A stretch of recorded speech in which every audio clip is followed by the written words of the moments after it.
delay things for a bit. Welcome, Mazi Khan. So you haven't missed much. I spoke about the 6 types of fasting. I'm going to go over for those who just joined now. So one of the type of fasting is the fasting which is farad upon a person in Ramadan. So the fasting of Ramadan and the fasting of oblation, Nazar, minnat ka roza.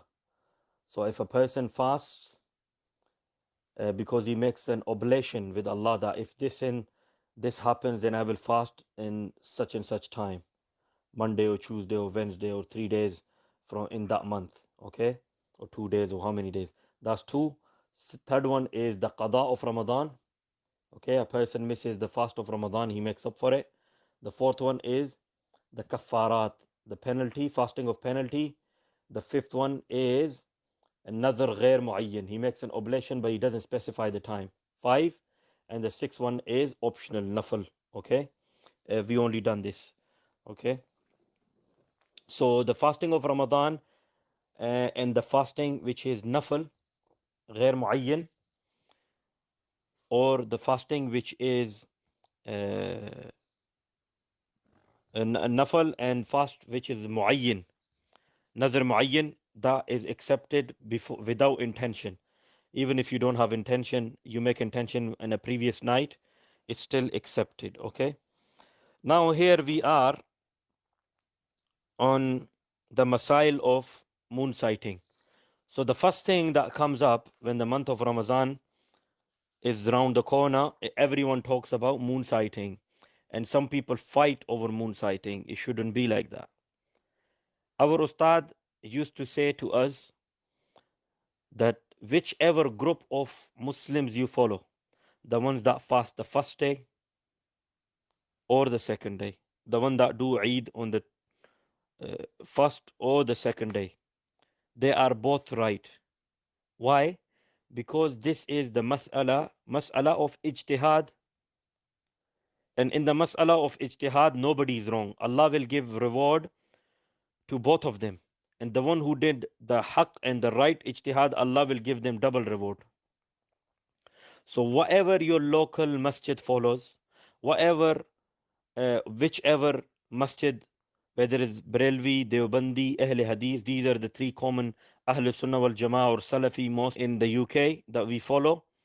Whichever masjid you go to and your family goes to, most of your family goes there and you all celebrate with that masjid, then stick to that masjid. It doesn't look nice that you, one person out of the whole family, celebrate on a different day and the rest of your relatives in the family celebrates the second day. They're both right. Okay, so don't fight with any Muslims regarding when the fasting should be, whether on the first day or the second day.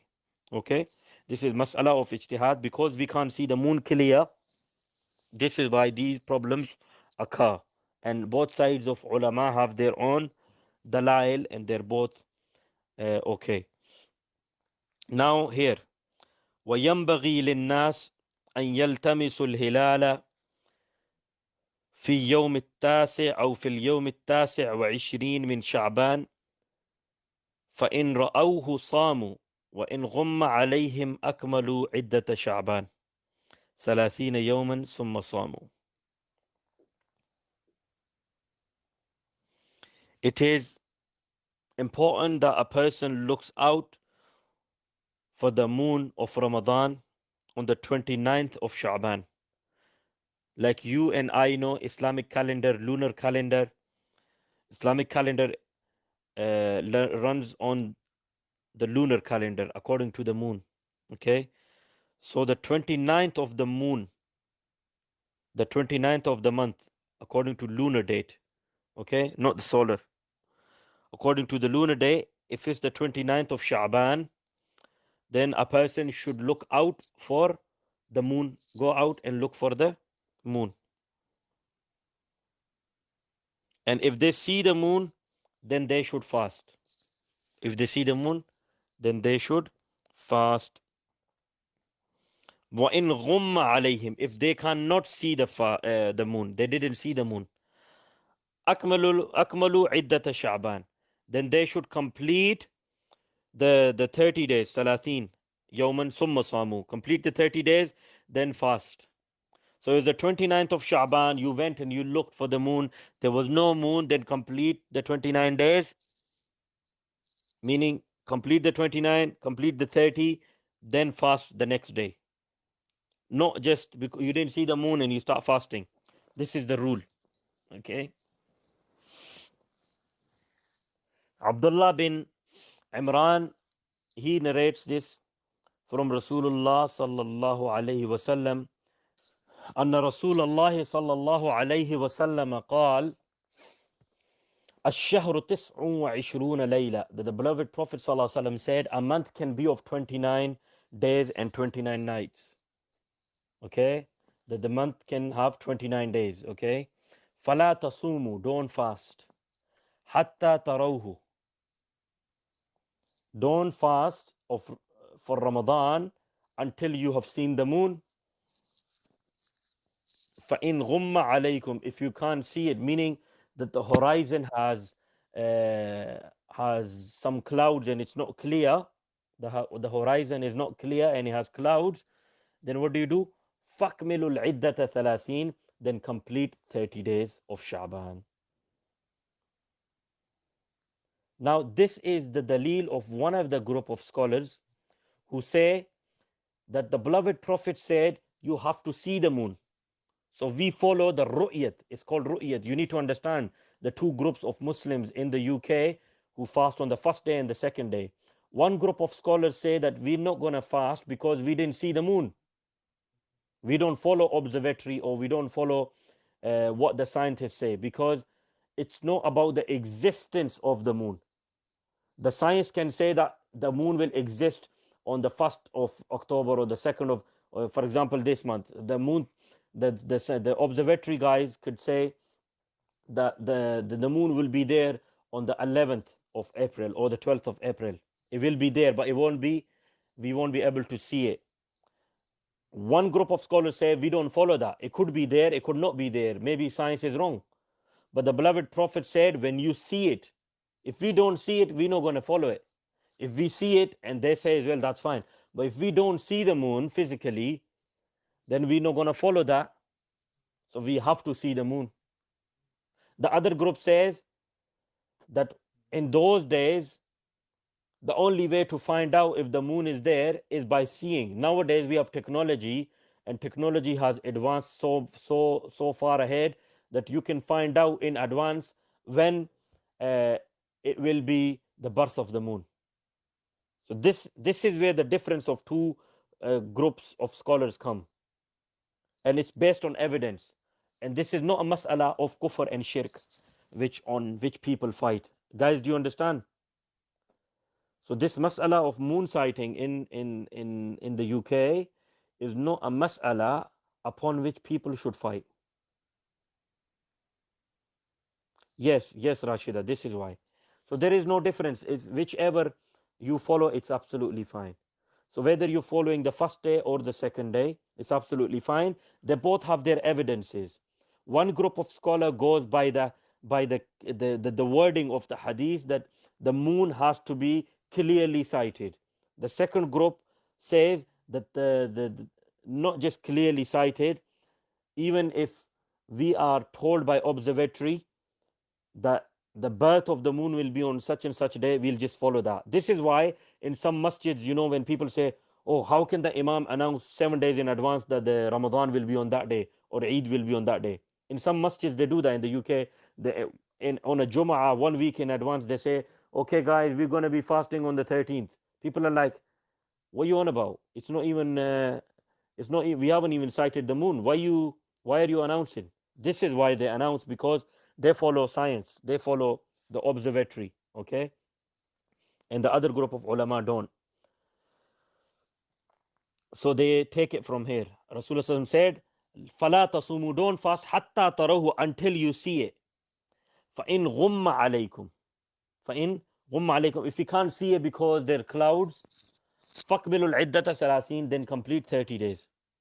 Now the funny thing is, first group of scholars who fast on the first day, they take first part of this hadith, okay, And the ones that fast on the second day, they take the second part of the hadith and they complete 30 days. Now, in the first part, they follow observatory. They don't go out looking for it. They just follow science. And in the second part, they just say complete 30 days. And the first group of scholars who fast on the first day, they say, which is further on, the hadith is coming, they say that if you hear a news from any other surrounding areas, in those days, it took time for the news to travel. Nowadays, it travels in seconds. So a person comes and he tells you, we sighted the moon in a neighboring area, in a neighboring matla. So when you go outside your house or out in your garden and what you see in the horizon, that's called matla.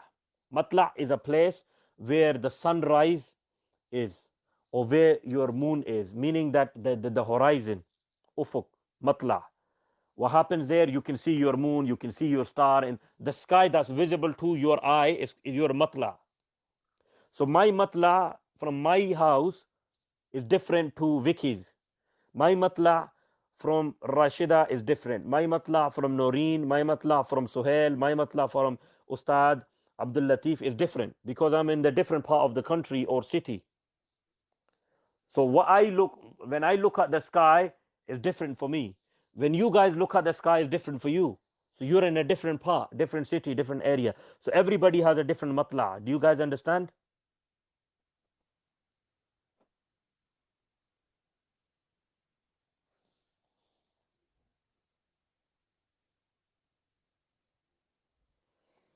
Vicky, does it make sense? Do I make sense? Forget other people. Do I make sense to you guys?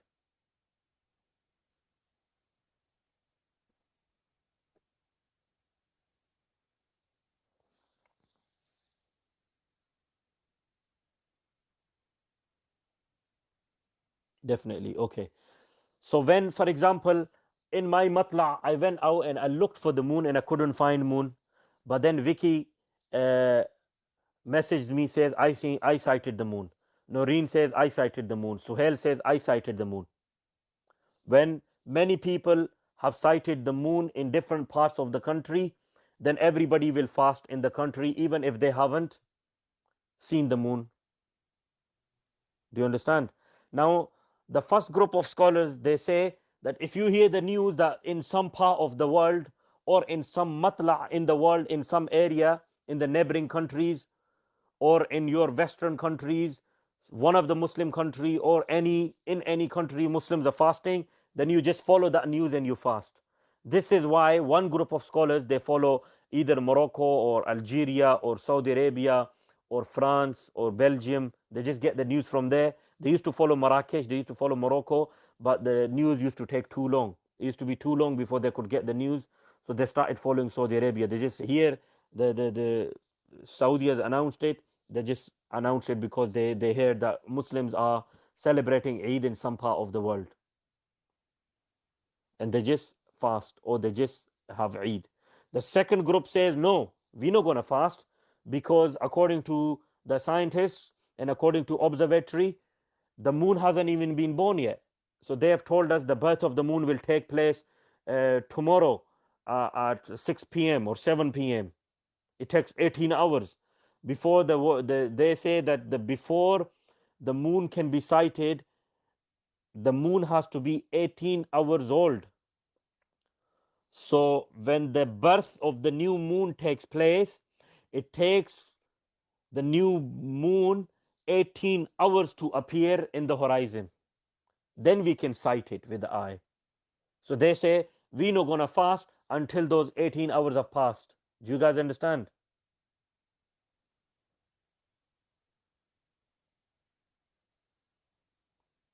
Do you guys understand what I'm saying? The difference of the scholars.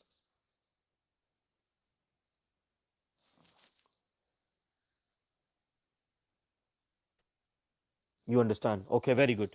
Okay. If you don't understand and you're confused, you can always ask me the question. Okay. So the first group says you have to cite it. And if you don't cite it, you hear the news from any surrounding matla, any other Muslims give you news that they sighted the moon, follow that. The second one say that complete 30 days. If you can't see it, complete 30 days. And if you can't If it's been 29 days, but your scientists tell you or observatory tells you there is moon, then you fast even if you haven't sighted it. This is the difference in the two groups of scholars. They're both correct. I find them personally both to be correct. I have, subhanallah, in my heart, I don't have not even a single bit of doubt or hatred towards any of the group. If my masjid did the second day, I would do the second day. My masjid has always been following the first day, and I have always been fasting the first day. But if my masjid did the second day, I would do the second day without any hesitation. So whichever you are following, stick to that. No point fighting.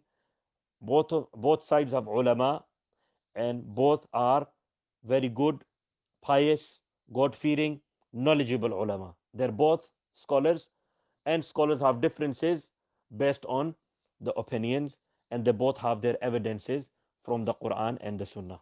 Okay. Now this hadith is mentioned by Imam Bukhari on page number 256, hadith number 1907, and by Imam Muslim rahmatullahi ta'ala alayh on page number 347, hadith number 1081. The other debate which comes into place here is people say that Saudi timetable was made 25 years ago. Yes, that's true. They make 20 or 25 years timetable. Why they make 25 or 20 years timetable is because in their country the whole government runs on Islamic calendar. So they don't have January, February, March, April. People don't even know the names of the month. They don't even know when July, August is. They just follow Muharram, Safar, Rabiul Awal, Rabiul Thani, Jamadul Awal, Jamadul Thani, Rajab, Sha'ban, Ramadan, Ziqa'dah, Zilhijjah. This is how they follow it. So they have a set timetable which is government printed for the whole year, because people have appointments. For example, you have an appointment on the 30th of Ziqa'dah, but the 30th of Ziqa'dah, according to the moon sighting, might be one day later, but according to the timetable, it's one day earlier. Or it might be one day later according to the moon sighting, but on paper it is one day earlier. You will stick to the paper one. But end of the year, when it goes to the end of the year, it fixes, because it has 10 days less, doesn't it? So by the end of the year, the gaps that were different, it ends up being the same. So end of the year, they reset it back to the first of Muharram again. Do you guys understand the difference? So the government system runs on the printed calendar, which could be run in one day wrong according to the moon sighting. But when it comes to fasting, when it comes to Hajj or anything, then they take the evidences and witnesses who have actually sighted the moon. And if they have not got any witness, it may say on their calendar the 30 has been completed. But if they haven't got any witness, and also the observatory says that it's not the 30th, the birth hasn't taken place, then they complete the 30 days. If they haven't had any witnesses, then they would not fast, they would delay the fast. And this is why sometimes you see that the second group ends up fasting with the first group. Many times you see that the second group of scholars, they end up fasting on the same day as the first ones. It happens many times. After every 2-3 years, sometimes you get, in whole UK is one Eid. All masjids celebrate on one day. Why? If Saudi had printed that and they followed that, then there would have been there could have been difference. Number one. And number two, the second group of scholars, if they all was followed against the first group, if somebody says no, they're doing it because they hate the first group and they always want to keep it one day later, if that was the case, then they would not fast with these guys. They see that if there is the birth of the moon and is proven by observatory, the birth of moon will be on so and so day, and that day falls to be as same as the ones who are following any other Muslim country, then they would fast with them. Okay, so we should not be fighting over these matters. These are just small matters. Both sides of ulama, and both are okay. Now, for example, there's another mas'ala here. There's a hadith where Prophet ﷺ said that the Hajj will not stop until the day of Qiyamah. I'm sure you guys have heard this hadith. The Hajj will not stop until the day of Qiyamah. That the Hajj will not stop. You guys heard that hadith? If you have, then say yes. Yes, you heard that. So if Saudi sighted the moon wrong, that means Hajj was not there. Hajj was done on a wrong day. If Hajj was done on a wrong day, then the Prophet ﷺ said, the Hajj will remain till the day of judgment. If Hajj was done on a wrong day, means that the Hajj didn't stay. And there are some people who go from Pakistan or UK, astaghfirullah, they don't follow the Arafat day which the Saudi has specified. They go one day later to Arafat. Their Hajj is not done. The state has declared a certain day of Arafah, and you don't celebrate that day of Arafah with them. You go to Arafah the next day, your Hajj is not done, unfortunately. Some people do that. So the beloved Prophet said the Hajj will remain till the day of judgment. That's also one of the dalil as well of those people. Wallahu a'lam. Now the second mas'ala here is وَمَنْ رَأَى هِلَالَ رَمَضَانَ وَحْدَ. If a person saw the moon of Ramadan, only one person, for example, I saw it in the whole UK, nobody else saw it, just me, وحدة صام, he will fast. وَإِن لَمْ يَقْبَلِ الْإِمَامِ شَهَادَةً, even though the judge or the government or the leader who makes the decision for the moon sighting and the fasting, meaning the imam here means the qazi, the judge. If he doesn't accept his witness, he'd ring or approach that imam and he'll say, look, I sighted the moon. The imam will observe that person, see that if this person has a right eyesight, he is not a liar, he doesn't lie, he hasn't made any mistake, so and so. If he accepts, fine. If he doesn't, the imam has not accepted. Imam says, no, I don't accept this witness. Everyone else will not fast. They will complete the 30 days of Sha'ban. But this person who sighted the moon, he has to fast, because he sighted the moon. And what did the Prophet say? If you sight the moon, fast. This is why this person has to fast. Do you guys understand?